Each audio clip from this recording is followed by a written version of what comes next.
If you recall, a few years back, I made the first of these just on my own, going for a walk, waffling. My vlog has always been about encouraging people to get out from away from that computer, out into the open. It helps productivity, objectivity, but most importantly, mental health. And thereafter, I started doing walks and inviting people along. Never really with the guarantee that anyone's going to turn up, and that probably is the case today. I'm in London, and it's the first London walk with a bunch of composers, I hope, or indeed just me waffling from here, which is, I think it's kind of North Finchley where we're at, down to Hampstead. Oh no, I can see some people. We're like dogs, aren't we, composers? We can sniff each other out miles off. Oh, it's quite a good turnout today. Look at that.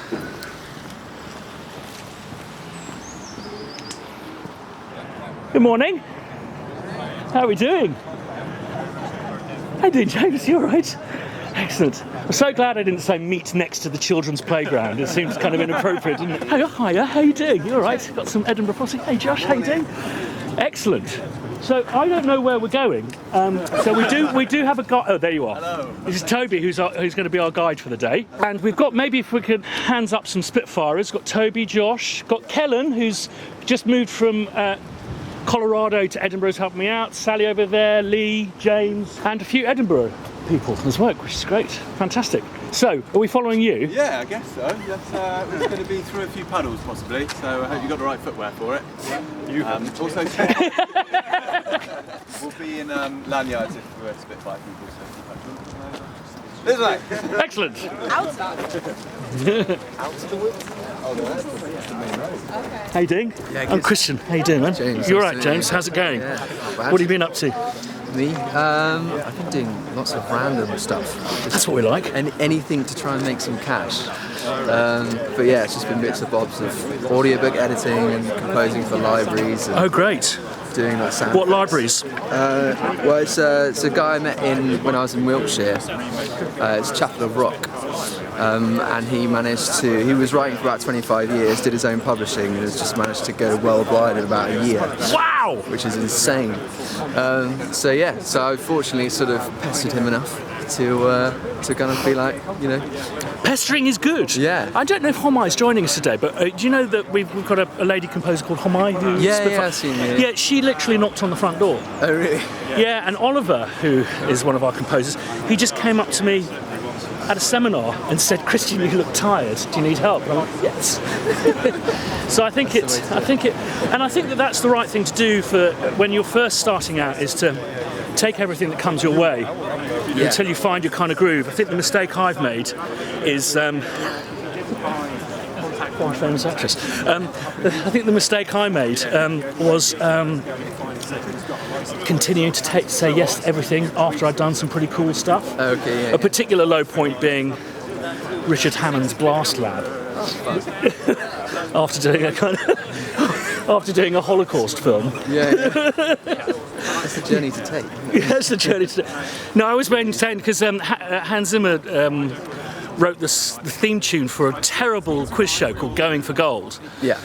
And it's like, no one begrudges him having done that, but he didn't write it after kind of getting nominated for an Oscar for Rain Man, you know. Yeah. Exactly. But great stuff. After that I sort of started saying no, and life seemed to be easier. You stop worrying, not necessarily like, do you know what I mean? You stop worrying about kind of trying to scrape the barrel for work. No. Sort of make your time more efficient. It sort of works better. Absolutely. Well, since I kind of reduced my workload because of Spitfire, my accountant was very nervous about it, and he says, "I can't understand why you're making more money." And it's like, well, a lot of these jobs, you know, are not profitable. So I think you do need to pick wisely. And someone said something really useful to me the other day. Is people who know what they want say no. Yeah. People who don't know what they want don't say no. So sort of pick the right path. absolutely. So what would you like to see yourself doing in the future? I really want to write for documentaries actually. Right. I've got a sort of a mild obsession for like nature documentaries. Oh, Where it's like kind of go into a weird psychedelic world when you watch them. I don't know about you. It's just they're fantastic. Completely immersed by nature. Yes, I think they're incredibly incredibly lucrative potentially to get involved with, actually. And I think a lot of what we do in the business is chase the kind of glamour stuff. Yeah. And in fact, what I've found over the years is actually it's the less obvious that can often be really lucrative. So, I mean, I know really big composers whose mainstay of income comes from cooking programs and stuff like that, because they just play and play and play and play. Big one for me was I did a CO2 awareness campaign that basically, when they can't sell advertising space on British TV, they have to put government information films in. Oh, right. And it was just a particularly bad year for advertising, and I bought a house just from this CO2. That's a good tip. It's a good tip. Yeah. So, I think there's surprising ways of kind of earning a graft whilst you're chasing the main goal, really. Yeah. And you from London? No, originally from Sussex. Then I was in Bath for about 7 years, and then moved to London in September. Oh, right. How's that going for you? Terrible. It's so expensive. It's just unbelievable, isn't it? This is a real concern. It's like this with cash. It's like, do you know? And what, like 80% of your income's rent? Pretty much, yeah. Yeah. It's just like anything I meant. It's just to not be knocked on the door by someone wanting money. Yes. No, it is quite incredible. It really is. It's just mad. I was in like a 2-bedroom, like 2 up and down in Bath, and we're paying another 40% for what we call the Hobbit hole. It's a little shoebox. It's just mad. It's just mental. It's mental. But did you feel it was necessary to move to London in order to forge a career? I haven't really picked up that much extra stuff in London, surprisingly. Most of my connections are just from the past, really. Yeah. It was my girlfriend who was studying in London. That's why we moved for her to study. Okay.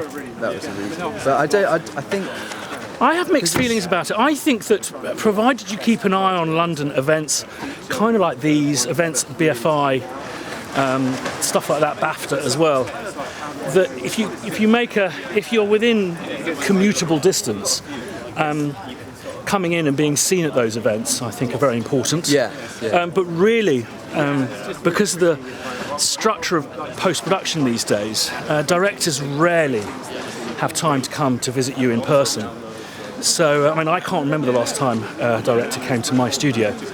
So your need to be in London, I think, is not as much as it once was. Yeah, I think if you're able to sort of get here, yes, there's been opportunities where I've sort of just woken up really early and driven in to London to sort of meet people or go to an event or whatever. Yeah. I think as long as you're able to do that, it's sort of okay, and you're willing to do that as well. You know? Yeah, absolutely. But it's completely changed, isn't it? Yes, it has. Well, it's just it's the internet and also digital editing, and the sheer amount of programs that are made means that it's just done at a hell of a pace. So we don't have the luxuries of time that we used to. Or cash. Yeah, absolutely. But I think it makes it more interesting as part of that limitation bit, isn't it? Yeah. So if you limit yourself, you can be more creative. Yeah, completely. I don't know this part of the world at all. How are you doing? You all right? Christian, brilliant to meet you. Oh, thank you so much. That's very kind. Absolutely fabulous. So what's your name, sir? My name's John. Pleased to meet you, from John. Cambridge. Cambridge. But for my sins, my musical sort of history starts in Maida Vale. It's the BBC. You see my studio's there. Oh, really? Yeah. I was fortunate enough to set up a sound school. Called CMS Studios. Right. That does ring a bell, actually. Oh, right. My name's John Miller. Pleased to meet you, John. CMS, but it's really lovely to meet you as well. And you. You've done some fabulous stuff. Thank you so much. That's very, very kind. The rants I love. Absolutely. So Maida Vale closing there, that must be... Well, Maida Vale was, unfortunately, it closed due to sort of the government changing their policy, bless their hearts, courtesy of David Cameron and the co, who decided they weren't going to support sort of students in training in audio and all that kind of stuff. Around about 2012, so believe it or not, actually predate your good self. in terms of music sort of history, Right. very much came through the empathy I have with your career path as it's followed mine. Right. It was much sort of, got force-fed the piano to grade 6, got fed up with it. Yeah. did jazz piano, and my piano teacher then threw me out for sort of contaminating the classical music sort of genre. And then, They're a funny lot, teachers, aren't they? You do get some great ones, but a Mrs. lot have a lot to answer for. Mrs. Fellows was a certified witch, pointed cat broomstick, the lot. Okay, and I thought, well, I don't really want anything to do with music ever again. Until I discovered it was quite a beneficial social tool to help people when you get to university. So, Right. it was a good social way of interacting. Yeah. And I found myself in a band. Right. Moved to London, started to just round the corner from Spitfire Studios. Oh, right, okay. Where I worked at Easy Studios. Do you remember Easy Studios? I don't remember Easy That Studios. was like 1990, its demise, unfortunately. But Well, they all collapsed in quick. yeah, It was very quick. I remember it happening. It was kind of around the kind of we had the birth of SSL and Neve and quite a birth of the ADATs, Yeah. and everything. They all That's just right. ADATs killed it all off. Yeah. 2-inch tape became a dinosaur. yeah, and that was the way studios made money in those days. Was tape. You did. And we could see the clientele dropping off considerably, but there were some great bands went through there. And I could talk to you for hours about, PRS and MCPS and all the Jesus. things that I've been through and how the future is and where we think we might be in 10 years' time. I'm doing a panel later with Nitin Sawhney, who's Okay. very politically active. Right. Amazing composer, and I think that's going to be the real. That's going to be the real challenge of the panel tonight, is us keeping off that subject, because you could just go on forever about it. And You could indeed. 'cause absolutely. The future is evolving. But that's Yeah. what we've got in the description. We're not sure which way it's going to go, are we? No, have you heard of this this kind of business book called "Who Stole My Cheese"? It was written in the 1990s. Yeah, yes, it does ring a bell. Yeah, and it's about shrinking humans down, putting them in a maze, Yes. and then there's a twin maze with mice in it, and they put in the one part of this maze a plentiful supply of cheese, Right. and then one day they take the cheese away, and the mice go and find where the cheese is elsewhere in the maze, Right. whilst the humans go, "Who stole my cheese?" And I think that's something that we have to bear in mind. Yes. I think my difficulty is I think what happens in the music industry is we always find new tech to be a massive threat. Yes. There's still some people who are going, I can't believe BBC Symphony Orchestra have done a sample library, surely that's putting themselves out of work, and it's just like 30 years already, where's the evidence of that? But I also think when things correct, we have to be very careful and hang on to these things until we can be sure that they're going to be replaced by some other means of monetization. Yeah. Yeah. This is the future. And it seems that the industry rejected and tried to fight it almost like Canute style, thinking this is not going to happen. But of course it was. The technology is just not going to stand still. No. We need to embrace it. I saw streaming coming 15 years ago. Yeah. I thought it was going to be Yeah. as part of like your Skybox or your Rupert Murdoch service. Yeah. It turns out it wasn't. But it was. I think our problem was not embracing it and jumping on it. Yes. And therefore, it's just other people get to It's just a slow start, but other people dictate the terms. Exactly. We went first in the queue to set these things up, and therefore we're sort of lagging behind. No, absolutely. And the next big change that comes, whatever there may be, we should be first in the queue. And Absolutely. sort of get in there and sort of consolidate what we can. Absolutely. In terms of preserving the industry for what it is. Yes. People actually create and people are in production and so on and so forth. Well, this is something that I'm very active and hoping Spitfire may provide an opportunity. I suspect that sound could become, like, I have to say this very carefully, could become like a third right. Just going on, and I'd love to get to a point where we look back on. Yes. Do you remember when we bought sounds from people who didn't make music and feel that's a bit queer? Yeah. And I just think it is. It's such a big business and it's so popular. And certainly our experience with SA recordings and the little sample packs we sell with them have been hugely successful. So I'm hoping that to some small degree we can become part of a new monetary stream for composers. We already have done for musicians. There's about 600 people we pay royalties to twice yearly. Wow, okay. So, and it's a substantial sum. It's about 25% of our turnover goes to royalties. Wow. Okay. But my grandfather, I come from a show business family, and my grandfather, he was one of the people who set up Actors Equity and the Actors Benevolent Fund. So when I joined forces with Paul Thompson, I said, you're with a union lad, so we've got to look after the musicians. You're on that side of the fence, mate. Yeah, exactly. Anyway, so well, let's we'll have a pint soon anyway, but in exchange cards. That'd be Brilliant. great. But Good man. do keep it up. Oh, thanks, mate. Cheers, mate. Take care. See you real soon. How you doing, mate? How you doing? Man? Good to see you. Yeah, it's nice to see you too. How's things? Really good, actually. Yeah. What have you been up to? Well, finished the dissertation, so Brilliant. yeah, that was all done.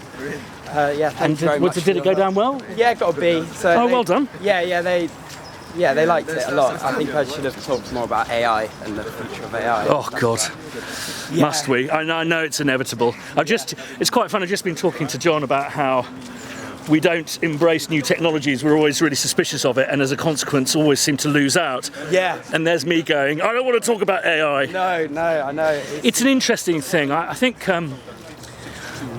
the big moment for me was working on a thing called Alien Isolation, it's a big computer game. Oh yes, yeah. And it was, for 2 years, I wrote music for walking around corridors. Yeah. And my brother and Alexis. And I would actually get to the point where I would just dread the phone ringing, because they'll go, okay, we've got a new zone. In this one, you're walking around a corridor. And it's like, oh my God. And what struck me was as odd was that all of the little dust particles on screen were being rendered live, and there was chaos and AI involved in them. Yeah. Yet they were still streaming the music.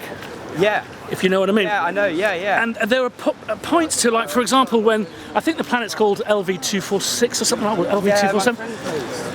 And there was this moment where they found the derelict spaceship, which is like really iconic vision, and we wanted to really anticipate it, but we couldn't, because if someone decided to walk backwards and not walk forwards, the climax would hit. Without anything happening.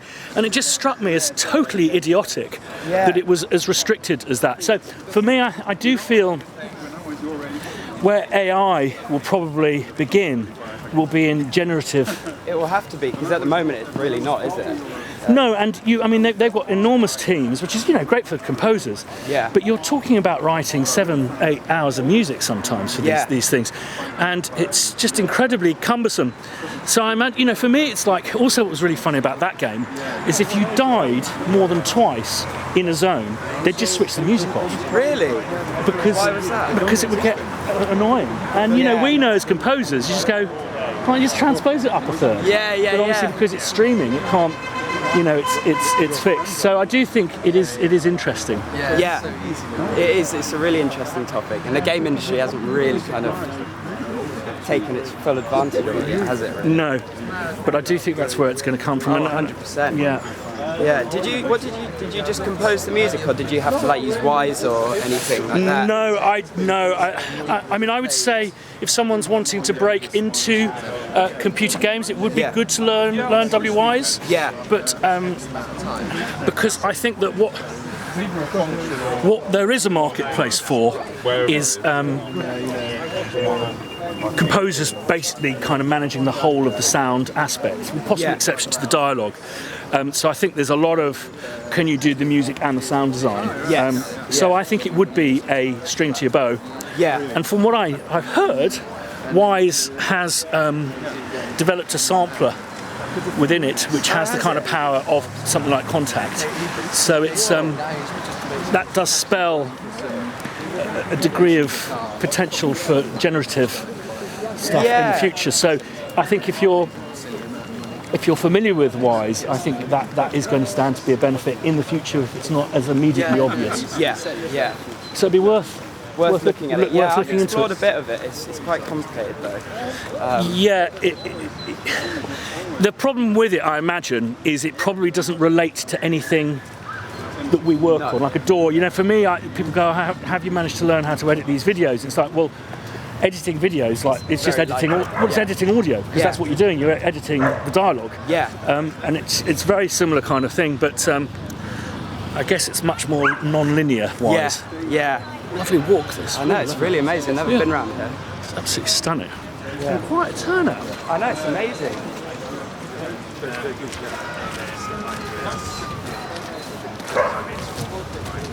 Excellent stuff. Yeah, so just another thing that I would really recommend, I don't know if you have any contact shops, but if you're going into the marketplace, I really would recommend getting good at sampling.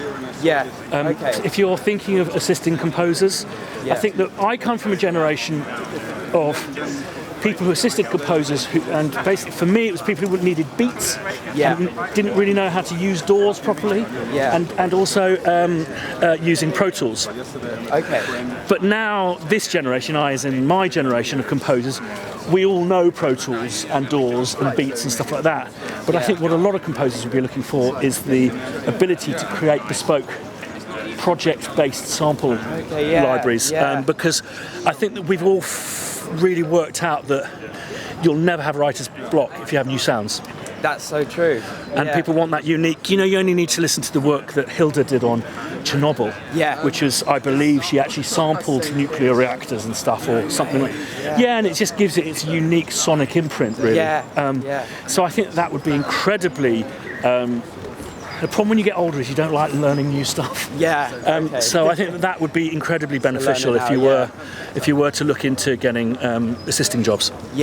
That's really good. What would you like to see? What would you like to end up doing if you could? If I could do wave anything, a wand. I mean, it would be composing music, but I really love the kind of creative sound design side as well. Right. So I really enjoy just making wacky sounds and putting them in films. I really love animation. Right. And games as well. So, ultimately, I'd love to kind of be a sound design composer.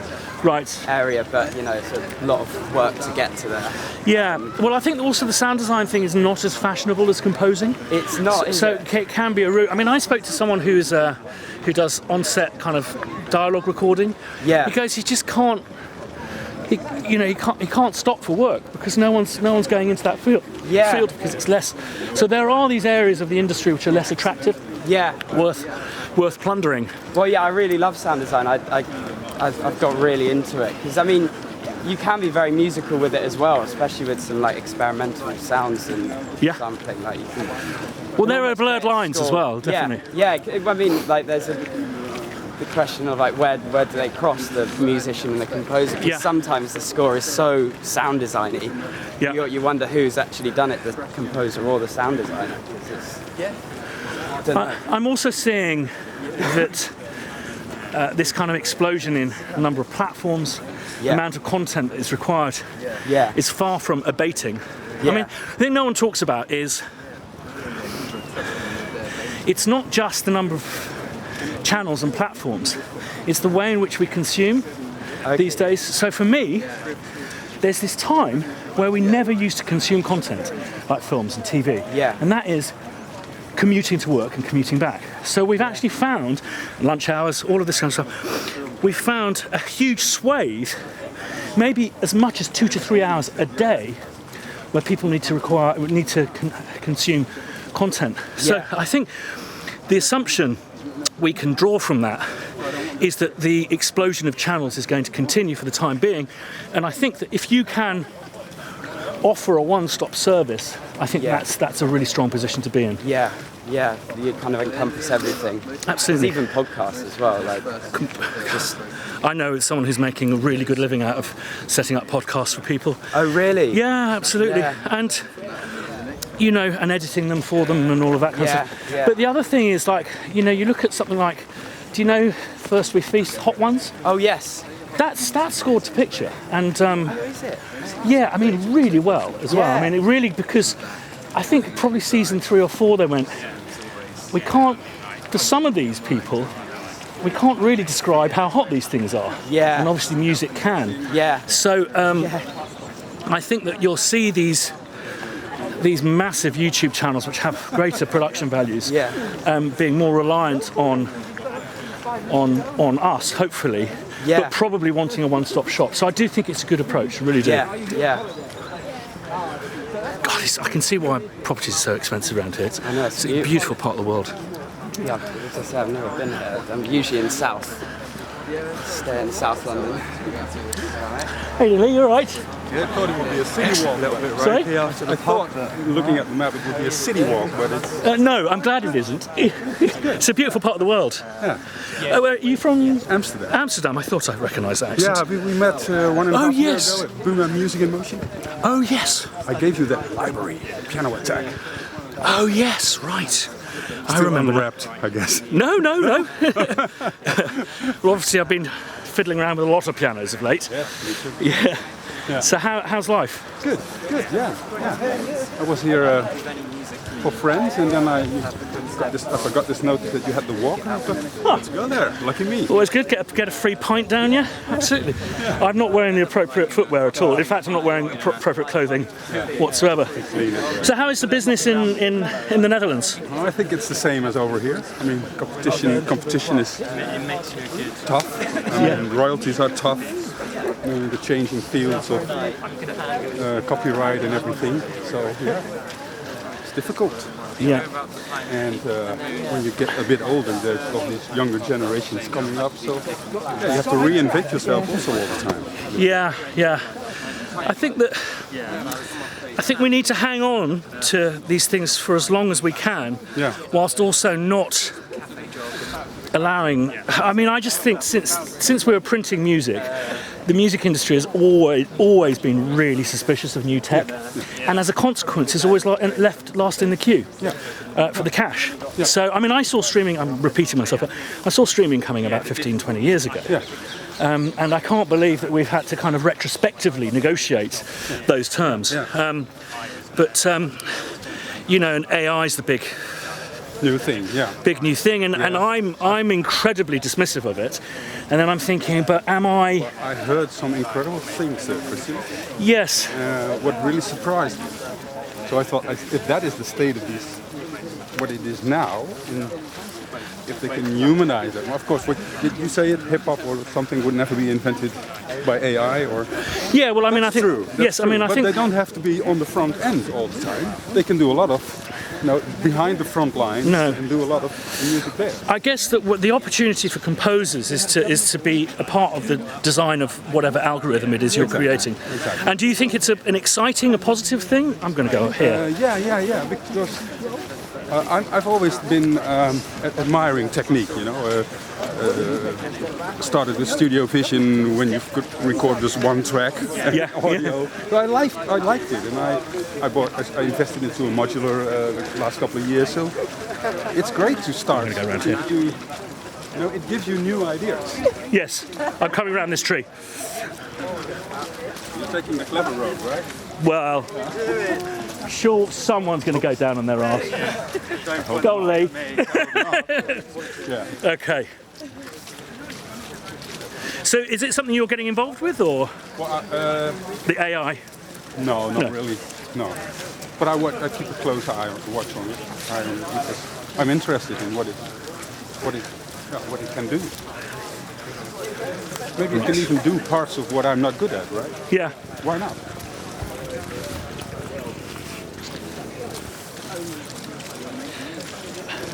I think the person that's making, I know, I have a friend whose skill is making really, really long docubeds. Yeah. He makes them really compelling. They're not doing anything, not interfering with anything, but they hold your attention. They just roll and roll and roll, and never boring. And I think that's a real skill. Yeah. But I think he feels particularly threatened by that type of absolutely new techniques. Yeah. Yes. No, I like new techniques, like granular. I love granular. Got this Borderlands on my iPad. It's fantastic. Is it good? What's that? It's fantastic. It has. You can. It has. Yeah. I have it on my iPad. I will show it you later in the bar. But you can have multiple audio files on screen. You can move them around, and then you have these playheads like granular. Wow. But you can move the playheads also over all the audio files. Right. Or lay a couple of audio files on top of each other. Yeah. And let the granular oscillator work there. Fantastic. It's amazing what you can do with it. Great. Yeah. I'll have to check that out. Yeah, you have to. I love your videos. I mean, Thanks, mate. since day one, I think I started off when you had... Oh, you poor thing. Yeah, but you have so many items, so many things that cross our field of work, you know. You have a strong, clear opinion about it. I like it. I really like it. Basically, I recommend it to everybody. Oh, thank you. Yeah. I went to the doctor a while ago and he basically said I couldn't work the way I was working as a composer and run Spitfire. Yeah. Paul and I saw Spitfire as a once-in-a-lifetime opportunity. Of course, it is. And so, whilst I'm still working as a composer, I'm not really pursuing a career. Yeah. Therefore, I can be just a little bit more candid at the most. My agent said, it's all good, the vlog, Christian, but wasn't sure about the one where you admitted that you write most of your music on trains. I do the same. But I got it even now, you know. I've got my hard drive, my Logic. I think can it's work phenomenal. On these keys and 2 extra drives. Why not? No, I've done some really big... It gives me a lot of freedom. Yeah. And it's an experience writing on the move. I cannot do everything there. I cannot. No. I'm not record good at vocals. mixing. Yeah. No. But I can do a lot of the creative parts. Yeah. Experimenting with sounds and samples and that noodling. Yes. Well, it's a lovely way to pass the time. Yeah.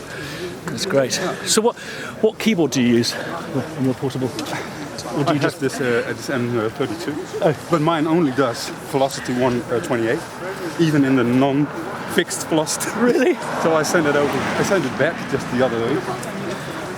But I love that one. I think it's great. For me, and it's extraordinary. I have the Oxygen from M-Audio and so. But what really surprised me about the MS-32 is that I found that the other keyboards in their range, it was like they hadn't spoken to composers.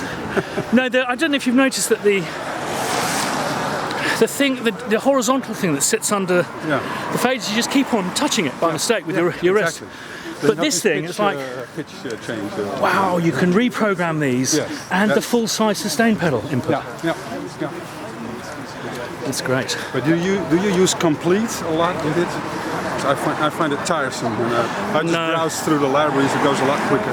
Yeah, but I'm just an old fart where things like that are concerned. You develop your muscle memory and your workflow, don't you? Yeah. Don't make me think. This was one of my credos. Yes, don't make me think.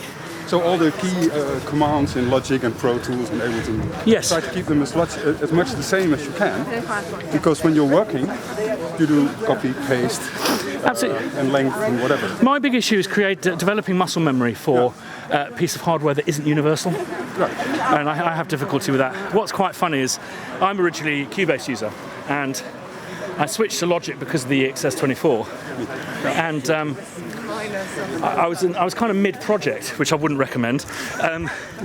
So I just transposed my Cubase key commands over to Logic. Yeah. And it's interesting, a lot of the composers in Spitfire were my assistants at one point. So most of the Spitfire composers use Logic, but with Cubase key commands, without realising they're Cubase key commands. So for them it was easy to switch. Well, it was interesting because I think Homai's doing some Cubase demos because they're kind of remiss really on our channel. And I would have liked to be in a fly on the wall, and she went, oh, these key commands work too. Very interesting. I was installing it at a friend's house. He said, oh, this is Logic. And I thought, oh, fuck, they're all the standard key commands. Are you Logic user? Yeah. Logic and Pro Tools and Ableton Live. Yeah. Ableton is something I'll be looking into because of the CV integration. Yeah. I have it as well. And, but also there's the granular thing in there. Yeah. Amazing. No, I'm looking forward to checking it out. Because what I do a lot is I make stuff and then directly record new audio files on the audio track next to it. Yeah. To get new files and to make new audio files. Do you know who's a big Ableton user? Harry Gregson Williams. Oh, yes. Oh. Yeah, if you think of all of those amazing Tony Scott films where the music seemed to change every other bar, it's him triggering different things scenes. in Ableton. Never knew that.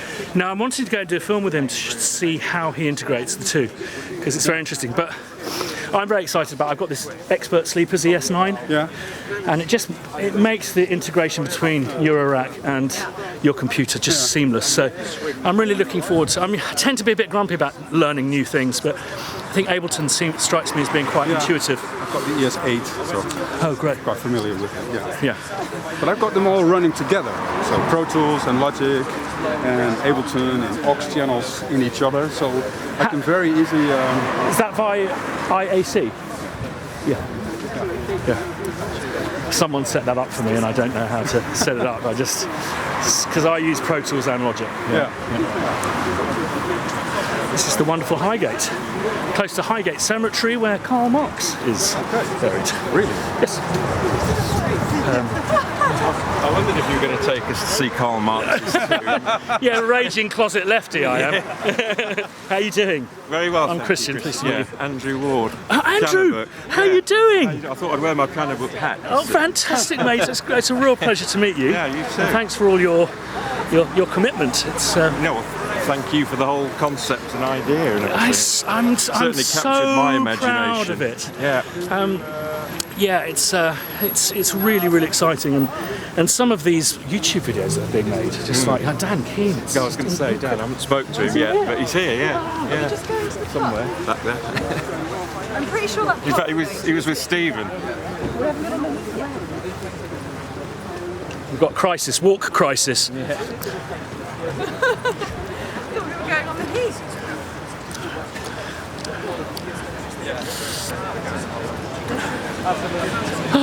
Yeah, it's fantastic. Hey there, mate. turnout. Excellent. Yeah, when did you come down? Last night. Last night. Great. It got quite messy at the pub yesterday. Oh. I'm feeling a bit worse for wear. Yeah. Okay. Yeah.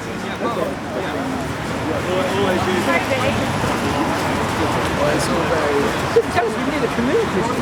What's that? Tell us we might need a community. One downside Dan, a real pleasure to meet you, man. How are you doing? You all right? Yeah, I'm good, thanks. Excellent. Dan Keane from Piano Book fame. How's it all going? Yeah, it's good, thank you. Excellent Yeah, really stuff. good. I'm so impressed with the work you're doing. Thank you. That's Absolutely really kind. amazing. That's And very kind of you. Are you enjoying the YouTube stuff? I am. It's quite daunting, Yeah. not gonna lie, but I think you've helped with that in a way. Because, I mean, you just walking around King's Cross, whatever. I mean, I how's hate the it. arm workout going? I'm just, yeah. It's, That's the these are particularly- 125,000th switch you've done between right and left hand. Yes. Yes. Do you get the sense with YouTube that you've got to keep feeding the beast? I do a bit. Yeah, that's one of the issues. Yeah, and I was talking to Stephen earlier, and it's not just putting stuff out on YouTube, but it's kind of ensuring that it can go live and things like that. So I think it'll be interesting. I mean, we spoke a little while ago, didn't we, Yeah. about kind of how the Piano Book website could incorporate a kind of chapters thing you said about, didn't you? Yes, absolutely. Which is interesting, I think. But I mean, I uploaded one the other day, and I didn't say what the next one was going to be because I don't know what it's going to be. You know? Right, yes. So we'll find out. There's are you aware of the Japanese concept of Kaizen? No. It's small and gradual improvements, and that's Okay. what I always try with every film, is to learn a lesson. Okay. And you kind of got to. It's quite difficult to let these things go sometimes. You go, damn, that focus wasn't right. Right, yeah. And it's just kind of building on the list of things that you need to do. Yeah. But yes, I mean, what was the original motivation behind YouTube? I don't know. I think to some degree. I mean, I'd always been interested in writing pieces and putting them out on YouTube anyway. Sure. Just as a kind of, not really a show reel, but more just like get something out there. Someone searches for you, something comes up, that kind of thing. But then I think because I'm going to graduate in like 3 or 4 months. Okay. And what are you studying? I'm doing composition for screen up at RCM. Okay.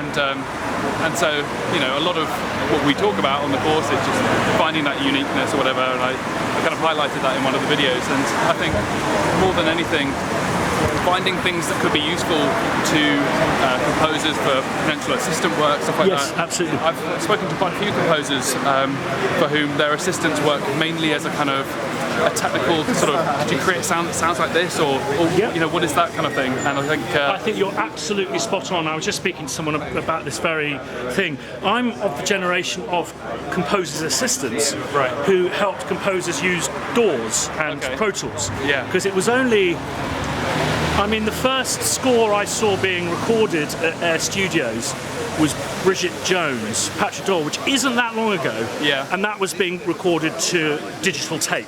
Okay. So they still hadn't made the switch to Pro Tools. So we really helped out that generation of composers. So the current generation of just to the pub.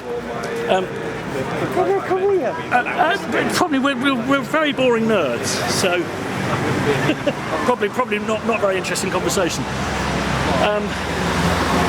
So that was a bit. Yes. Digital tape. Digital tape. Yes. Yeah. So the current generation of composers are savvy with DAWs and with Pro Tools and stuff. Yeah. So I think a big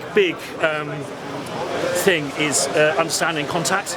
Yeah. And being able to, because I think composers now understand that if you have a fresh set of sounds, you'll never be shy of inspiration. Absolutely. So I think it's a really powerful thing to offer people. And that's what I've absolutely loved with the Piano Book Odyssey, because I mean, having spoken to Stephen about this, the number of submissions that are coming in every month, it's amazing. Oh, it's insane. And, it's insane. Yeah, I mean, it's amazing that it's growing so well and so healthily. Yeah. I mean, I only invested in Contact about 2 or 3 weeks ago when people were tweeting me like, "Love the sound. Where's the Contact version?" Oh, right. Yes. And I can't always rely on people to come up with one. Although I have been really grateful to see that people have. Yeah. But it's really fun. I mean, more than anything. Great. I think on the filming side of things, I'm not a kind of videographer, as it were. Well, they look great. So what camera are you using? It's just a little Canon DSLR. Wow. And I mean, I decided if I was going to do this properly, I'd put my money where my mouth is and invest in at least some lights that will always say where they are. Yes. Or a tripod that's fixed near the desk or whatever. Yeah. And I think just removing the friction between not making something and creating something has made it all a lot more easy in terms of, you know, like having a battery that is plugged in all the time. And actually, I've taken quite a bit of inspiration from the way you've sort of fixed things in place, because it's been quite helpful, I imagine, not just the VODs, but also, you know, the. Well, it's interesting to also see that my ACAN gradually get better and better and better. Yeah. Just little tiny tweaks every time. Have you moved it recently? Yeah, Lee.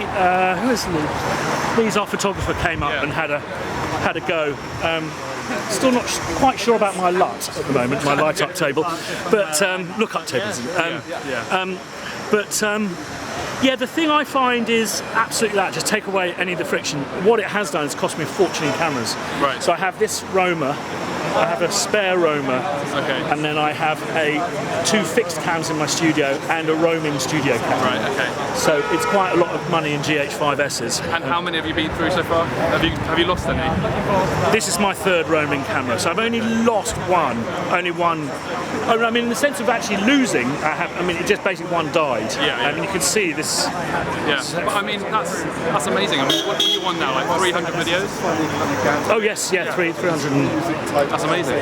Yeah. And I think, I mean, it was funny when you first started making these vlogs. I remember talking to a few friends at uni and saying there just needs to be something. I mean, not that they were film composer wannabes, but just the idea, like there should be something like this, you know, like a vlog for people who want to make film music. And being on this walk and seeing people sort of quite similar to you, it's quite a funny. Yeah, I mean, I think that I think strength in numbers. Yeah. And I think that what I've seen a lot of over the years is composers being pretty nasty to each other, and it's just like, no, we've really got to stick together. Yeah. And I think it was actually Tileyard Studios which really opened my eyes to the power of being together. I went through a really nasty patch. Right. Got fired off a few films in quick, you know, one after another. Yeah. And in really nasty circumstances, got fired off a movie by someone who's a really close friend at that point. Oh, really? At that point. And I found the community was so supportive. You know? Yeah. That's great. And I saw your video recently about the kind of the trolls and the, you know, just the haters who just want to hate. I think it's an interesting one. I think we've got this community of people who want to share openly. Yes. I guess that was sort of attracted me with the whole Piano Book thing. Finding people who were able not only to share their methods, because that's something that I think you and I know like Junkie XL has done a lot of stuff like that as well, and obviously all the Spitfire stuff too, showing kind of how to do things. I think I said to you actually at a launch a while back that, you know, I didn't really learn much of that from undergrad. Almost all of the kind of programming stuff and using libraries was from the Spitfire stuff. Wow. Even if it's something simple like knowing that having a fader bank is actually very useful, Yes. it's something that kind of wasn't ingrained into the education, at least. This may seem like a prickly question, but it's not intended as such. Do you feel that the course has been worth doing? It's a difficult one. I mean, I think to some degree, you know, you can, if you're happy with where you're at now, you can only be grateful that things followed in the way they did. You know? Yes. So pretty much everybody I know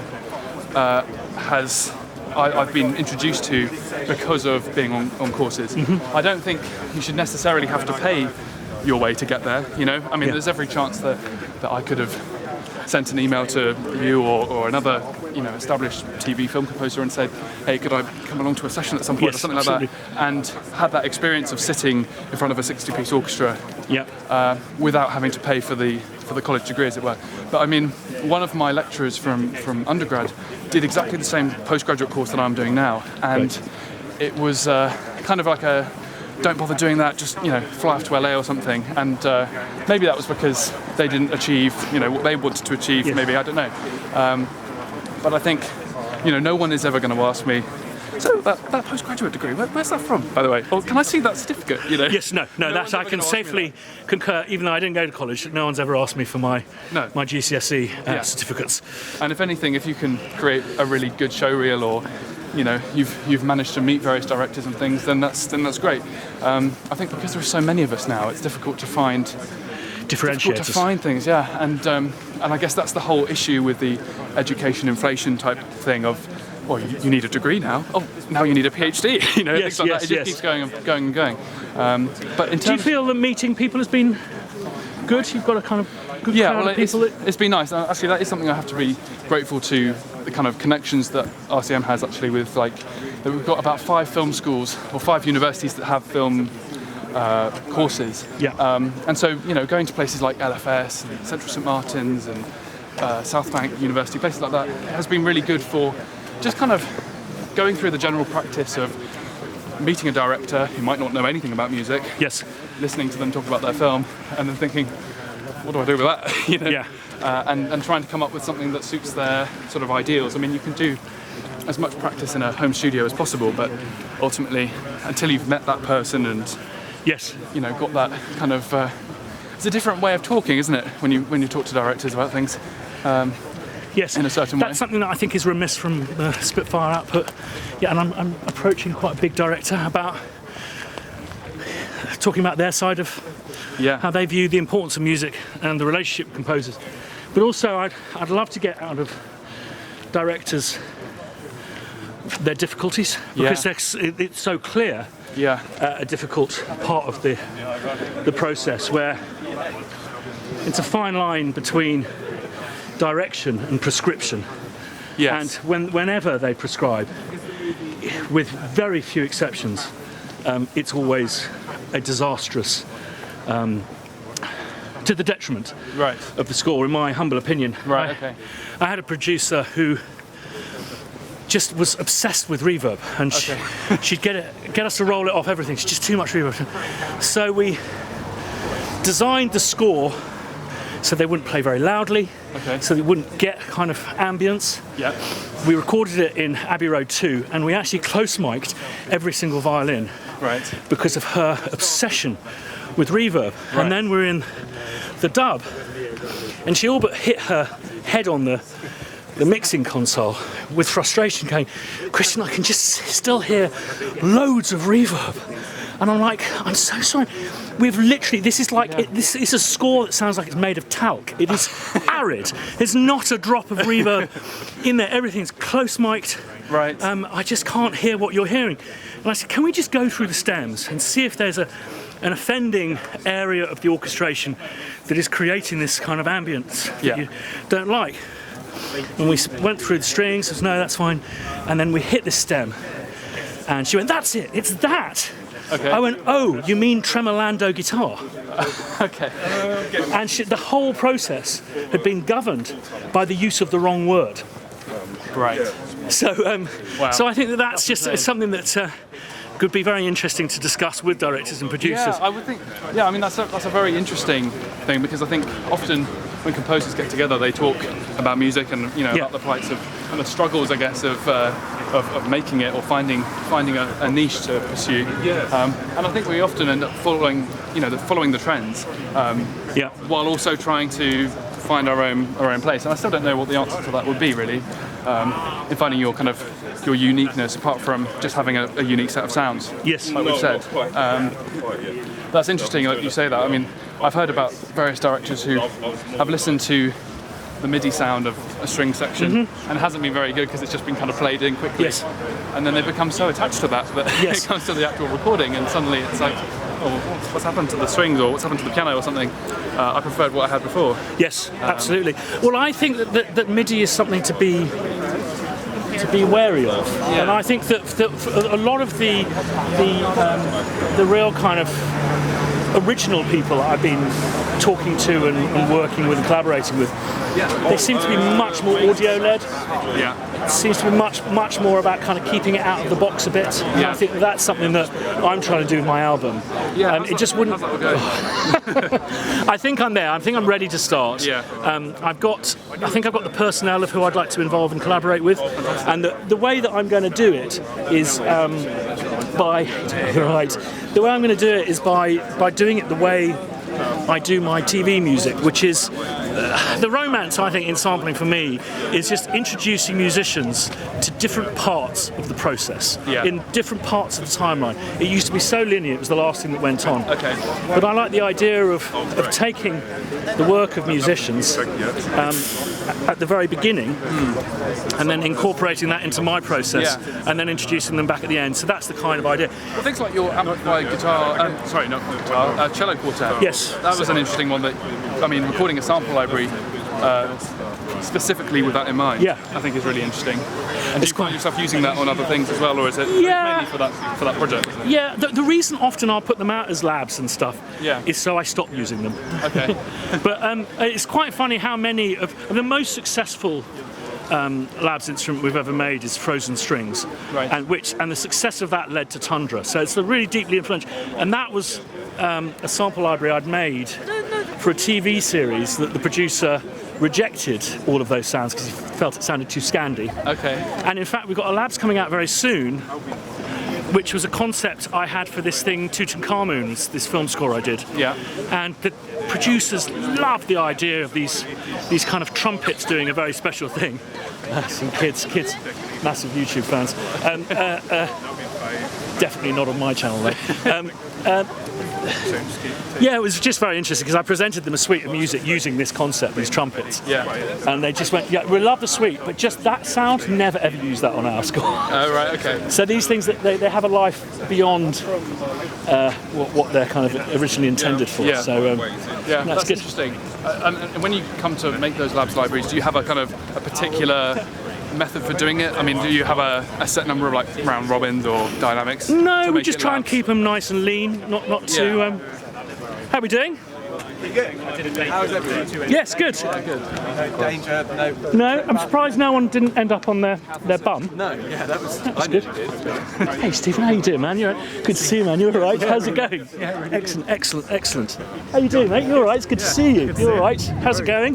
Brilliant. Piano bookers abound. Yes, there's a lot of about. Lots about. We just someone with a piano hat on. Oh, yes, nice. You chatting to Dan? Hello, mate. How you doing? You're all right. Good to see you, man. You're all right. Excellent. How's life? Good. Just recently finished the BFI Film Academy. Oh, brilliant. With Sarah. Fantastic. Who's at Edinburgh. Excellent. Yeah, so that turned out really well. Great. Used the BBC SO. Oh, really? Great. Fantastic. Because Sarah's never used samples before, so I was introducing her to the world of orchestral samples, and I flung her in the deep end and let her sketch out the score herself. And I just kind of came in and tidied it up and finished it for her. So. Fantastic. Brilliant. Well, congratulations on that. Look at this lovely blossom coming out. Yep. It was threatening to be horrible, the weather, wasn't it? I was a bit fearful. Absolutely. How are you doing? You all right? Good to see you guys. I just thought, hell yeah, I've come down to London. Yeah, come down to London. Kellen, who's come over from Colorado. I know, to Edinburgh. That's good. this is his first time in England and London yesterday. And he's having a... So have you exchanged contacts? No, well, he messaged me from that. He found me on your YouTube video. Okay, great. And then he's like, oh, hey, I'm coming to Edinburgh. I'm like, cool, let's be pals. And then we can't know. That's brilliant. That's fantastic. So just been hanging out in Edinburgh. Where are you staying whilst you're down here? In a hostel. It's like £35 for 2 nights. I was like, it's the That'll do. Keystone place. Great. Me and Callan got the same dorm room. Oh, that's hysterical. There was like 8 people in the room. It was great. Brilliant stuff. How's things been going for you? Yeah, good. Interesting stuff with family. I've had a horrible loss before Christmas. Yeah, I just. And I'm moving my mum up to Edinburgh. Yeah, because she's getting to that time of life where you need to be around your loved ones, really. And I've managed to find her a nice house 1 street away from me. So that's good. So that's good. Excellent stuff. I've been composing a bunch of it, really. I'm not doing anything else apart from. I'm doing like potentially 2 horror movies. Oh, brilliant! Yeah. We love a bit of horror. I know, it's so much fun. And I bought Neo, and it's awesome.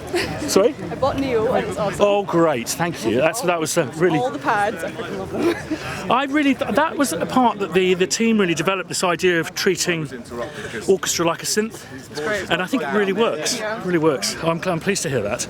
Well, that'd be fitting, haunting stuff. I know, because you've got your own ones on there as well. I noticed that, and like with the ambient guitars one as well. Yeah. I love ambient guitars as well. Well, I'm hoping to work with Leo on my album. So. When is that coming out? Well, when am I going to start it? Is more the question. Look at this! What a great group of people. Actually, there's actually less than I thought there was going to be. I thought London's going to be absolutely rammed. But yeah. I wasn't particularly clear with the directions of where it was, and it was buried in. It was buried in a film. I don't even know where we are, but it's nice. This is kind of Highgate, isn't it? This is Highgate, yeah. Yeah. Oh, okay. How are you doing? You're all right. Good to see you. Nice to meet you. Cheers, Mike. Mike, pleased to meet you, Mike. How are you doing? Yeah, I'm good. I'm relatively new to subscriber to your channel and stuff, but I've really enjoyed it. Thanks. Oh, thank you so much. That's really appreciate it. I really, it's been a joy to do. It really has. Well, yeah, you brought a lot of joy, I'd say. You're sharing there, but it's a learning experience as well, because people like myself don't get to see, you recording a big orchestra for 2 hours, No, that was a kind of That was the first one I saw. Yeah, you see, that's just got traction recently. It was sitting around 50,000 views for about 2 years, and suddenly it's shot off. I think it's been amazing for the album sales, which is not why I did it. But you suddenly realise you've got people to commit to something for 3 hours. Album sales? You mean the soundtrack of Tutankhamun? Yeah. Oh, right. Yeah, and it's suddenly kind of go, oh, that's an interesting use for YouTube, in the sense that you. What I wanted to do is just to prove what you can do with British musicians in the time. That was the point, wasn't it? Yeah, that was the point of it. But what it's done is people invest 3 hours of their time listening to you make an album, and they go, well, how did it end? They want to hear how it came out.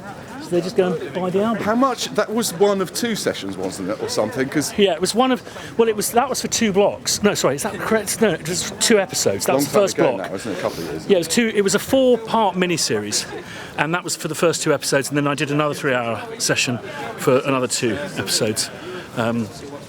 So, yeah, I mean, it's just incredible. You can record 2 episodes of a TV show in 3 hours. The other 2 compositional works that I've enjoyed, and I wouldn't say I've heard all of your great depth of catalogue, but just the other day I was listening to the Behind Number 9 or whatever it's called. Inside Number 9. Inside Number 9. Thank you. That, I thought, I know you've been talking about your album. Yeah. By the way, once you've made that music, who does it belong to? I think my agent owns the publishing on that one, so Adele publishes it, because BBC pretty much are the only production company in the country who won't coerce you into giving your publishing rights. Is that a BBC? Rights. Well, yeah, it's part of their. So that is owned by you? Because I thought, well, that's a lovely piece, isn't it? It's actually got sections, hasn't it? Movements or whatever. And the other thing I enjoyed, but I don't think you've really gone into it, was your minimalist, Reichian thing that you did just the other day. With well, that's what my album's going to be more like. Well, I thought, bastard, I'm doing that kind of stuff. But you were putting in your rather clunky drums as you kept apologising for them. Yeah. And I thought, well, do you really need? You don't need that. Well, it's interesting. Beat. It's actually, that piece is part of a contextual for a new library that's coming out. And in fact, this lady here, Sally, fantastic singer, and she put some vocals on it for me. Oh, so I've worked it into the contextual. So you'll see, it'll be very interesting. You'll see how it's evolved, and the drums have been rectified, put it that way. But you were using that lovely long sequencer thing. I forget they've all got funny names, but the poly and sec. The poly, I just wish it had coloured lights, don't you? Yeah. Do you hate all of those frills stuff? No, I think that, no, it would be helpful, because I think some indication, obviously what it indicates is when you've got a trigger happening. But if there was a gradiated thing to imply pitch, that would be great. So what are you going to do with the percussion? Because that. How far have you got along with the album, by the way? No, terrible. I mean, I think that this week I've created for me a proof of. I'm just a bit concerned I'm not seeing the VU. Just one second. Okay, no, it's all good. The light's changing quite a lot. No, so I just wasn't seeing. A number of times I don't. I love your videos, and by the way, and it's nice having this theme of Arthur's seat and all of that kind of stuff. Well, for me, it's spare time I have to make them, but also so you must live at the foot of it somewhere. I do, yeah. But I also, I'm really passionate about people getting out and about. Well, because today's walk, I suppose. Exactly. I just think it's so terrible for your health and your mental health, sitting in front of computers. And I really regret those years of my life where I became a total troglodyte. And there was one year where... Did it take a toll on your health? Well, you can't tell at this age. Well, no. Well, I think I've got high blood pressure, and Isn't that just because you're a hyper person? Yeah, but I just think I just process stress very badly, and so I think that I think it would have helped if I'd got out and about a bit more. I mean, there was 2 years I worked from a studio complex called Nomis, and there were 2 years I was in a basement. I didn't see sunlight for 2 years, and now it's made me totally intolerant of the sun. So I probably see in some of my videos I get very kind of. But you're quite fair complexion, anyway. Yes, but I just absolutely. I mean, I literally cannot. I just blister in the sun, and it was those 2 years of just not exposing myself to the elements at all. Terrible. That's severe. Yeah, it's really not a bit stupid, really. And it was when I became a dad. You know, I had to take the weekends off. You have to. And I was like, this is impossible, because there have been periods in my life where like for example, those 2 years where I just literally didn't take a single day off. And then lo and behold, took weekends off, and your productivity goes up. Yes. And objectivity. I mean, it'd be a hard question to answer for you, because you don't ever seem to stop working. But how long is your working day? I mean, on one subject, I think if you change from one thing to another, that breaks things up. Yeah. But I mean, say if you're sitting down to compose and work on something, I mean, how long do you do it for at a stretch? I start at 4, because I used to be a baker. A.M. Yeah, I start at 4. Jesus. I get the kids up at 7. I take them to school, and then I'll walk the dog and do a vlog, and then I'm usually back at the workstation at 10. And then 10:30 maybe. Well, that makes sense, because sometimes you're doing sunrise, aren't you, up on the seat? And then, which is quite easy to do at some times of the year, because it's so it's kind of 8 o'clock in the morning. Well, yeah. But up there, in Scotland, the sun barely rises. Yes, and then I finish usually around 5, and then pub at 6, just for an hour. Well, this was a lovely idea, and now I understand your context of wanting to get. You mentioned the studio plans and things in your "Come and Join Us" speech. In fact, it was last night, and I'd heard you mention it a couple of weeks ago, and then suddenly it was like tomorrow. Yes. And no, I felt that it kind of slipped through the net a bit, but it's been a really good turnout considering. I think. What I've noticed about these walks is, because people are desperately unfit, it's a bit of an icebreaker because it's kind of a bonding, particularly with going up Arthur's Seat. People just absolutely exhausted at the top. Well, yeah. So, I mean, I suppose you picked one of the hilliest parts of London just to make yourself feel at home. Yeah, exactly. Hampstead and Highgate. Exactly. So what are you up to at the moment? Are you working? Well, I have to work 1 or 2 days a week doing marketing for some lawyers. Okay. But I'm back in the studio, a small studio called 360, which is really nice. Lovely guy, Matt Hill, who's in Willesden, Dollis Hill. Okay. And I'm doing, which is why I said, you're working on the same idea as me. Post-minimal, which is basically what happened to minimalism after the 60s and 70s. Right. And there's quite a big post-minimal scene in Holland. Simeon ten Holt and composers like that. But I'm trying to make it so that you can have a small band. I'm not using percussion though at all, so no drummer. Yeah. But we can go somewhere, plug in, and play repetitive minimal pieces, but with some chord changes. Yes. You know, some remember those some emotional, changes and things. That's what I'm working on. Oh, that sounds fascinating. Sounds like my cup of tea. Totally. Brilliant stuff. No, I met Steve Reich once. It's the only time I've ever been like seriously phased. And where was that, in New York? It was his quite tough piece to consume, The Cave, that he did with his wife Beryl. And I don't know actually. It's a difficult one. It's quite atonal for him.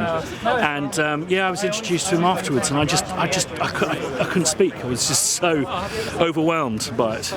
Well, I think it's great that you love him, because I do too, and I think anyone with a brain should, in a way, you know. Yeah, for me it's the beauty of mathematics and how it is part of nature.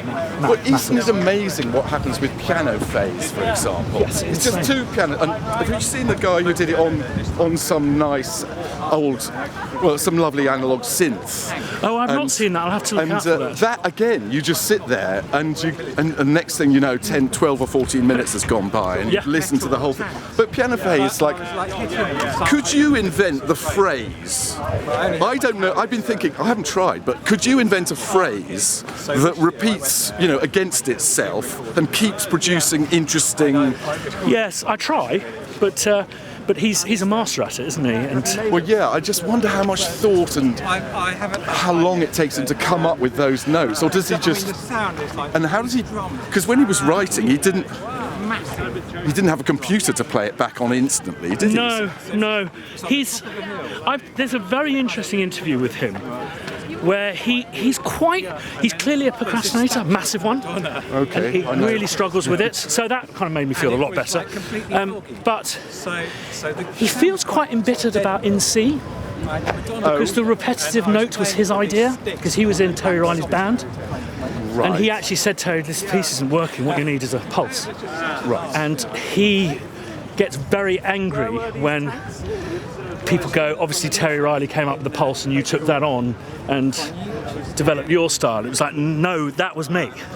Well, I mean, I guess there's 100 musicians who've belonged to other people's bands, and in the early days they came up with the sound that made that band. Absolutely, I think you're absolutely Even right. Some engineers, I would have thought, done that. Yeah, completely. Well, if you think of the impact of Brian Eno and who's that slide guitarist?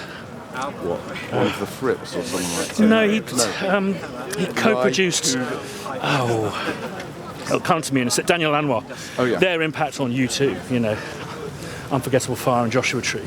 Well, it's just Brian Eno, he was the producer. He was the producer. But the guitar sound of The Edge was developed and designed by Daniel Lanois. Was it? Yeah. And you see kind of The Edge as a real kind of like an Andy Summers of his generation, like really pushing guitars forward with effects pedals and stuff. But it's not, it's Daniel Lanois. Really? As far as I know, yeah. Okay. Because you listen to earlier Daniel Lanois records, you go, that's The Edge's guitar sound. Oh, okay. Yeah. Well, that certainly gave that band its sound. Yeah, absolutely. Bono's son has been in the press recently, well reviewed for his band performing. Oh, really? Performing in somewhere I went to recently, same venue. He goes under Bono's original non-stage name. Okay. Anyway, I haven't got much to say on that subject because I can't remember the guy's full name. Is it Paul Hewson? Hewson, that's it. We had a moment, the last U2 album, the producers got in touch with us, said, get the latest U2 album and put the first song on. The first song on the album is Bono duetting with our mandolin swarm, just the two of them. With our who? We released a mandolin swarm. Oh right, which is 24 mandolins tremolandoing in the hall at Air Studios. I heard you mention that name, the swarm business. Yeah, and it's just incredible to hear how it is just the swarm and Bono.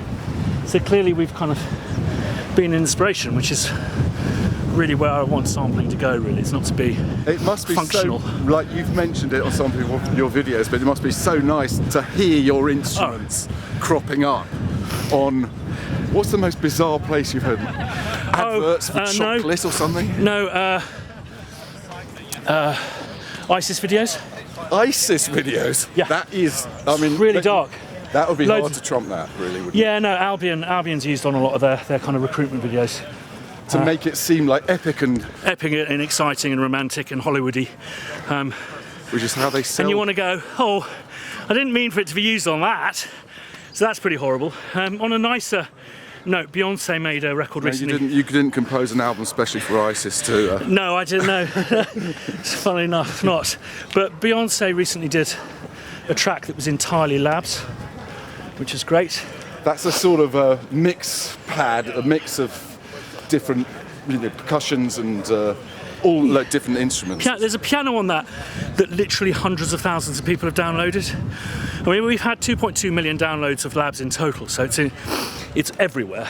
And the soft piano I recorded 12 years ago. 2.2 million downloads, wow. Yeah, soft piano I recorded 12 years ago, and I watermarked it with I played one of it. It's D4, I think. That was the one where you discovered it got a Celeste setting on with the felt, was it? Yeah, and I found that in the studio piano I was at the other day. It's so beautiful, isn't it? Which is nice. Yes, D4 I played with my nail. Yeah, and the so nail I'll thing. just hear it on everything, and it's just a real honour, really is, because it's not just something I sample, it's something I'm playing.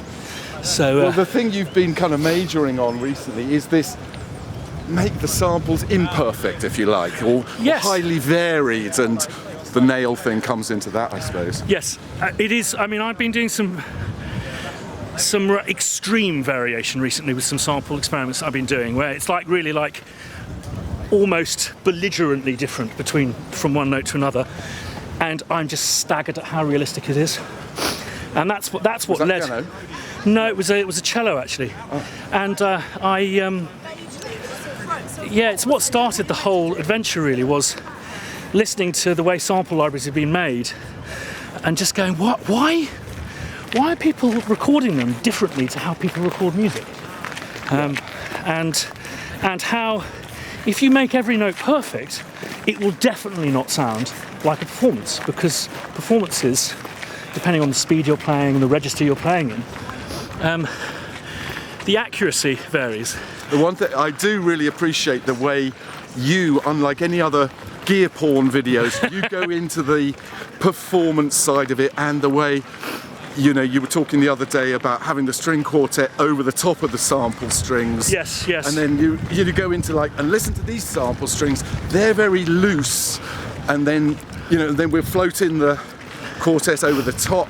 Yeah. Let's see what the blend is like. I think they're going to work. Then you listen back and you go, yeah, but also the sad point is, and most people will listen to this once while they're sipping their tea and watching the series. Yeah, I'm not hear it. I was under dialogue. That's a big, it's a fascinating process. And I thought I'd run out of things for these videos, but the community itself, just the questions that are asked, you go, okay, that's enough. Great, thanks. That's another video. Brilliant.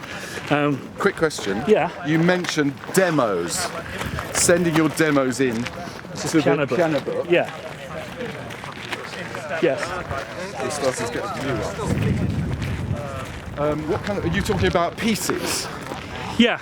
Not using sample demos, but actual pieces. Yeah, just using the pianos. It's just a way in which other composers can hear what the pianos sound like. Okay, so PC's using the Spitfire samples or the piano book samples? Yes, piano book samples really. Right, yeah. And we're turning it into,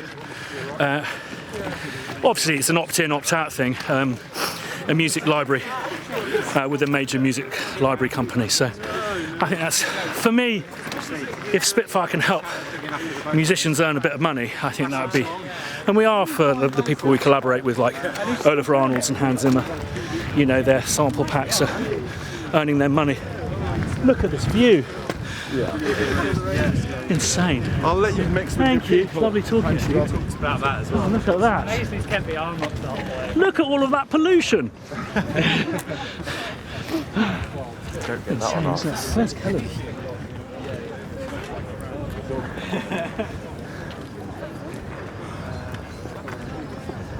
So, Toby, we're going to get a photo somewhere.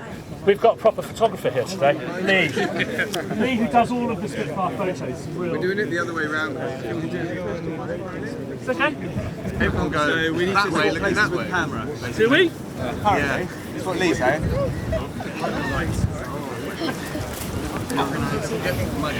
I think Lee may have just gone, for fuck's sake. A bit further back.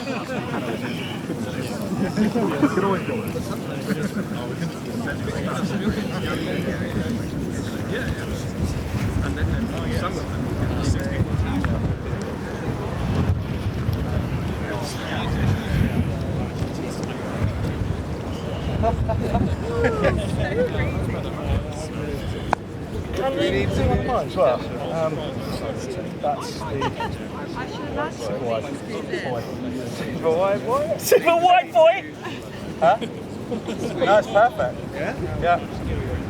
I'm going to do one for Christian first. This is for Christian's Instagram. We're going to do our jazz hands. Got to dance! How are you doing? Where are you from? I live here, but I'm made in Germany. Okay. Yeah. And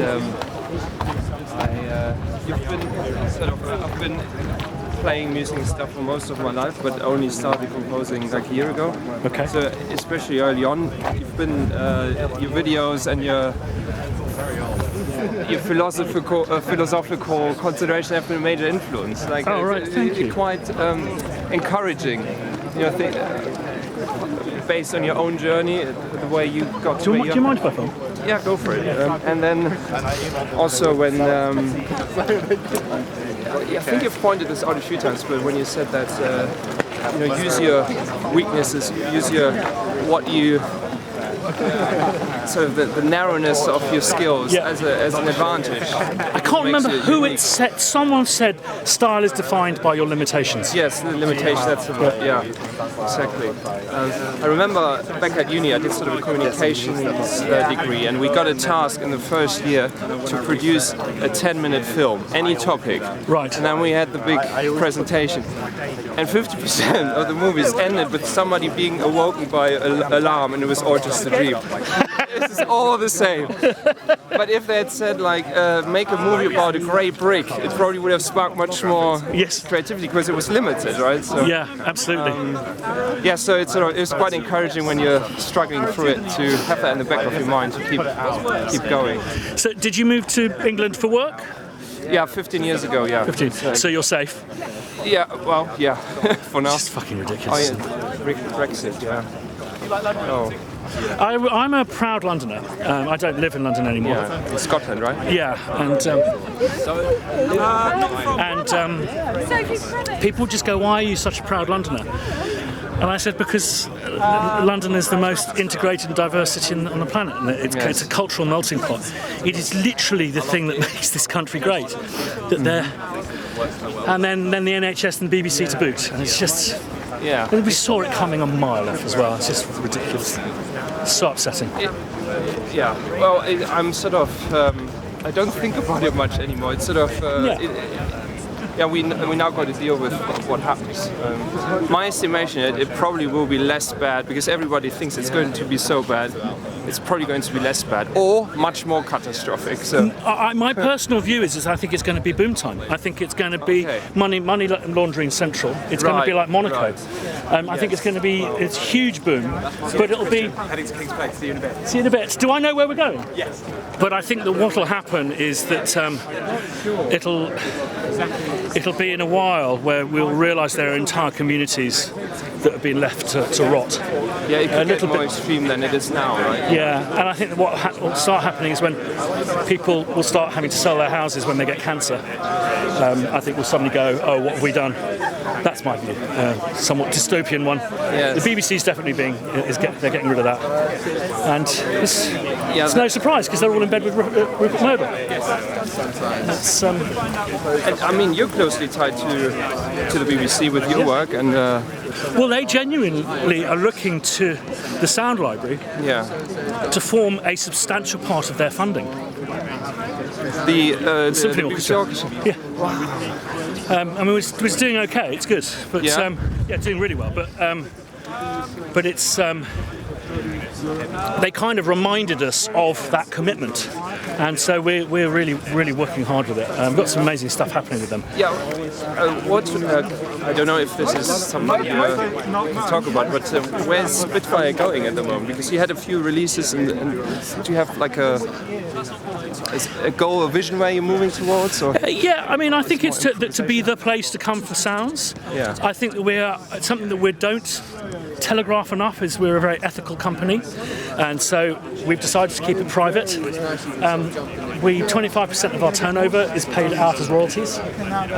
So we've got about 600 people that we pay twice yearly royalties. So for me, beyond inspiring a generation of composers and breaking down the barriers for people doing orchestral music, it's also I want to be a place where a place that generates a stream of money for music makers and musicians and composers. So that's my real kind of bugbear at the moment. I think I'd love us to get to a point in maybe 10 years' time when we go, do you remember when we used to buy sounds from people who didn't make music? And it's like, just like writing a lyric or a chord sequence is part of what we do, making sounds is part of what we do. And I think that should be something that we share and where appropriate monetize. So I mean, I could imagine that this is taking major focus, effort, energy, and so for you personally, you sort of reducing the amount of time you're spending on actual composing. I found there's two things that medically my doctor said I had to stop working as intensely as a composer. Well, he said you have to pick between the two. And I felt that Spitfire was more of a once-in-a-lifetime opportunity. That my impact on the culture of music industry would be greater with Spitfire than it would be as a composer. Yes. I mean, to sit and have lunch with Hans Zimmer wouldn't have happened had I just stayed a humble composer. So I just work with. But the other thing was I found that the scourge of narcissism was having a very poor effect on my health. I'm very bad. You made a few posts on this. I'm very, very bad with narcissists. I have a personality disorder myself, which is codependency. So I want to please, and that's a really brutal combination with narcissists. Yes. Oh yes. And I think, I'm sorry if I'm repeating myself, but something I've noticed in older composers is a lot of them develop an intolerance for bad behaviour, and I could never figure out why that happened.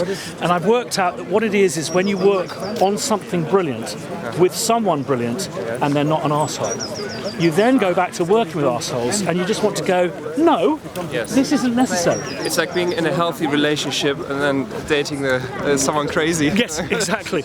That's exactly it. Yeah. And I've been working on this series called Inside Number 9, which is the best television I've ever seen, let alone worked on. And made by two geniuses called Steve Pemberton and Reece Shearsmith, and an amazing producer called Adam Tandy.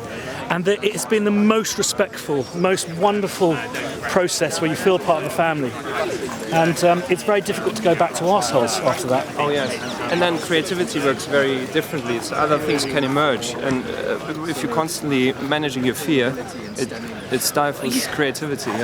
Well, what I find extraordinary about these directors is they wouldn't dream of treating actors, the way that they treat composers. Oh, okay. Because if you demoralise someone, the demoralisation ends up on screen. Yeah. But it's the same with what we're plundering our emotions, trying to help them tell a story. I think if you're demoralised, it's just... Maybe you needed sad music. You just only sad music. You're only going to get sad music. Yeah. No, I find it's okay. Yeah. It's very difficult. But it was, something I want to get more of an insight into, and I think we could be helpful with. And there haven't been enough films made about it. Is to see it from a director's point of view, because I think it is a deeply nerve-wracking experience for them. It's there in the sandwich position, pressure from all sides. Yeah, but also suddenly to preside over a process that they know little about and don't understand. Specifically music? Yeah, specifically music. Right. I mean, you can pick up editing, you can pick up the photography chops, the director, whatever, the director for lighting and all of that stuff. But you can't go back to learning the violin when you're 4 years old and then that very weird thing we do, which is to conjure something out of nothing. And I was just saying to someone else earlier on that when directors become prescriptive, it's usually at the detriment of the score. So I have to find directors with a little bit of knowledge can be very dangerous. I had one guy who just got a bee in his bonnet about Solpont, and he just said, I want the whole score Solpont, and it was a romance film. And you're just like, it's an awful technique unless you're doing horror. So basically I'm in this privileged position of just working with people I love on projects that I love, but also what it's enabled me to do with the YouTube videos is to be kind of brutally honest in a way that probably would be damaging to a career had I been still pursuing one. In my actual work, that is my main bread and butter, is sort of people development and coaching, and I work with different organizations, and so that's a topic that comes up a lot when, especially when managers or colleagues have these traits, and it can be devastating.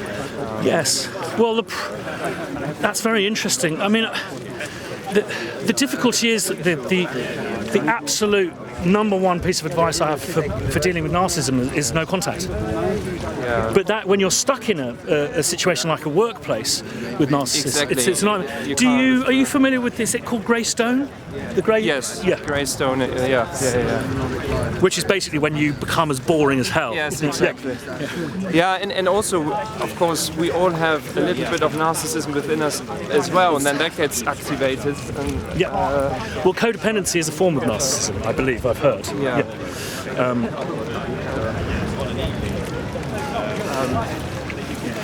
Yes, I think that I've become so fascinated with it. I've done a lot of studying. Have you studied the Enneagram? No. Ah, okay. This may be of interest to you. It's this personality type system that sort of it's not scientific. It's based on spiritual roots, but then a psychiatrist looked at it and merged it with modern psychology in the 70s, Claudio Naranjo. And it's these 9 ego types. Like type 1 is perfectionism. Type 2, they are the pleasers, they always want to give and help. Type 3, they want to outperform everyone and so forth. And they actually are, you could look at it through the lens of very closely analyzing different forms of narcissism.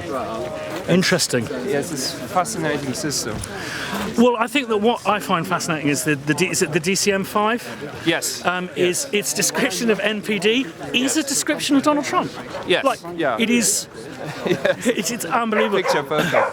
I've had BPD, which is part of the same cluster, really affects my family deeply, and this is why I went into a program to find out more about it, and obviously because it's part of the same cluster as NPD, I did find Trump's arrival particularly horrific because of understanding the devastation it can wreak just on a family, let alone on a country. But can I ask you a weird question? Yeah. Has this influenced your music at all?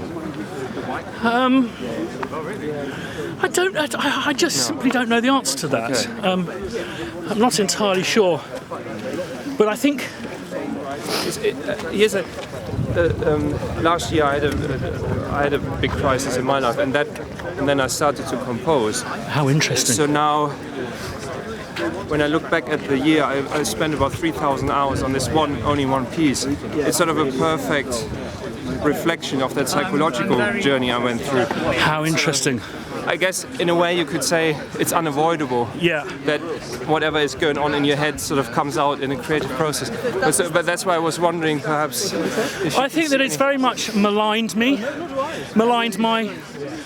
process, because I have incredibly low self-esteem. I only like music that doesn't sound like mine.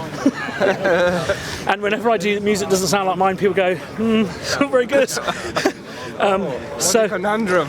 So this is what I'm trying to do with the album, is just to kind of follow my bliss and to just do stuff that makes me happy. I think also I had quite a lot of narcissists around me when I was growing up, and I think that the one thing I did notice in people was laziness. And I think I seem to remember making a very conscious decision that I can just outwork these people, even if I feel that I'm not better than them. So that's it's not really affected my composition, but it's affected the way that I work. And work ethics. Yeah, and I think that if there was a real mistake I would urge people not to emulate, is just saying yes to everything. Particularly when you get to a certain point. I always say it's like, Hans Zimmer used to do cheesy jingles music, but he stopped doing that once he started getting nominated for Oscars and stuff. Yeah. And I have made the mistake of just taking everything. You know what? One of the best quotes is somebody ever said to me. It was my old boss, actually, when I'm now a freelancer, but it always stuck to me. He said, Ragnar, this one, you get what you tolerate. Yes. And it's so true. Yeah. This little sentence has informed so many choices I've made. That's so true. You get what you tolerate. Shall we? Yeah, sure. It's you learn that with parenting. I don't know if you have children. I have children, and what I'll say with things like night training and stuff like that to other parents is they'll start sleeping through the night when you decide it's time for them to start sleeping through the night. It's just how far you tolerate it. Yeah. As my mum says, you don't go down the aisle in your nappies, but it does tend to be a choice. Someone said something I think very useful for me. Is if you don't say no, you don't know what you want. Right. And people who say no know what they want, and I think that's an important thing. But anyway, Spitfire's been a very interesting, surprising journey. Yeah, it's exploded quite a lot recently, no? Yeah. Look, it's interesting you touched on there lots of products. Last year we've always been very ambitious about the amount we can release and stuff, and at times frustrated, because it was so much easier when it was just Paul and I, because we could make decisions very quickly and make mistakes and only have ourselves to blame. And so we were really pleased with what happened last year, which was we released too much. And we just got to that point where we went, okay, that's great, we found the envelope. Yeah. That's definitely too much. Right. So we'll be concentrating on fewer releases, but just trying to keep quality on top, Yeah. But we've got some very exciting stuff coming up. How big is your team now? 70. 70? Yeah. Well, just to give you a sense of size, the labs, we've had 2.2 million downloads of the labs, so it's a lot of users around the world. Wow. I think that's nice. Again, being so kind of paranoid composers, Paul and myself, we've always worried that we'd run out. We always thought, what is there, 300 media composers in the world? There's hundreds of thousands. Would you say it's a growing industry? Well, I think the demand for music is growing simply because the demand for content is growing. And it's how we monetize it, I think, is the biggest challenge. YouTube, it's not even that old, is it? 10 years old, something like that. It's largely not used commission music. And I've seen on some of the larger shows now on YouTube that they are starting to commission music. It's stuff is being written to picture. Okay. They're understanding the power of it. But my concern is the AI aspect of things. Yes, right. And whether actually by being dismissive of it,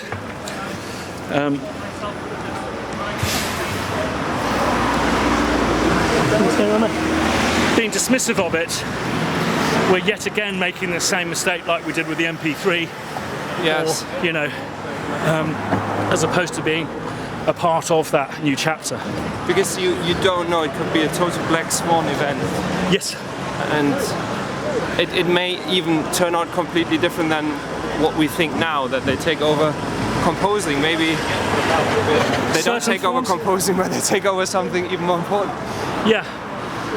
Well, I think that I was just saying to someone earlier about, you know, working on computer games, and it's so obvious that music will become generative again, just as it was in the early days of Atari, you know. It'll be generated inside the box as opposed to streamed. And I think that AI will be a part of that, whatever way. You know, I was working on I'm sorry for repeating myself, I was working on a computer game which was just endlessly walking around corridors. It was great, it was scary. Yeah. And if you died more than twice in one zone, they'd switch the music off because it got too repetitive. And it was like, well, you and I know, put it into different instruments, transpose it up a third. Right. You know, speed it up a bit. Yeah. All of these little minute changes that hold your attention. So for me, even if composers are still composing music that's then being generated live within the computer games, it's likely that they're going to put some algorithmic stuff in that does change stuff up. Yeah. That does, you know, you vastly stem everything at the moment, so those stems can be adjusted. So AI is already entering into the fray. Well, you could also, I mean, the way computer games are going, I mean, it's already going more towards virtual reality. So perhaps in the future you have the actual musicians perform as a hologram as part of the... Yes. So I could imagine that one way music goes, it will be more and more towards the performative aspect, because that's where people like this, people come together, they share, they... well, who said this? I think Bohm, the physicist, that music is the only way we can communicate without getting into fights. We can talk to each other, and after 10 minutes you start, yeah, I've got this opinion, you've got that, David Bohm. But when we sing together, we can do that for hours. Right. Without being in conflict. So perhaps that role of music, if AI takes over, will be enhanced. Yeah, and what was it John Cage said? Music is just noise that's been organised. But sometimes not even that. Yeah. I think with AI, I mean, I know that I've been speaking to some composers who are getting involved with it, but I do think that there is an opportunity for composers to be involved in it, because the thing that cannot be created by artificial intelligence is new music. So artificial intelligence, no algorithm is going to make hip-hop if hip-hop hasn't existed before. So I think that the decision will probably rest with us of whether we are the part of this process, or whether it's just simply companies analysing what it is we've done thus far. And it's also capturing the zeitgeist of giving, because music gives a meaning that's relevant to the cultural context at the time. Absolutely. In the truest term of zeitgeist, absolutely. Okay. Were you putting it on your card? Great. Fantastic. Can I have a bottle of beer if you're getting? So what an amazing turnout today, considering the total haulics are made of announcing and marketing the walk. Consider it one of very many future London walks, and it was great to see you all. Thanks so much to everyone who attended. Subscribe if you haven't done already. I hope you found the conversations here interesting today. Ding that bell if you want to be notified the next time I put a video up on one of those, for all of the composers who dragged themselves away from their workstations to come on this walk today. Lots of love to you all. See you next time.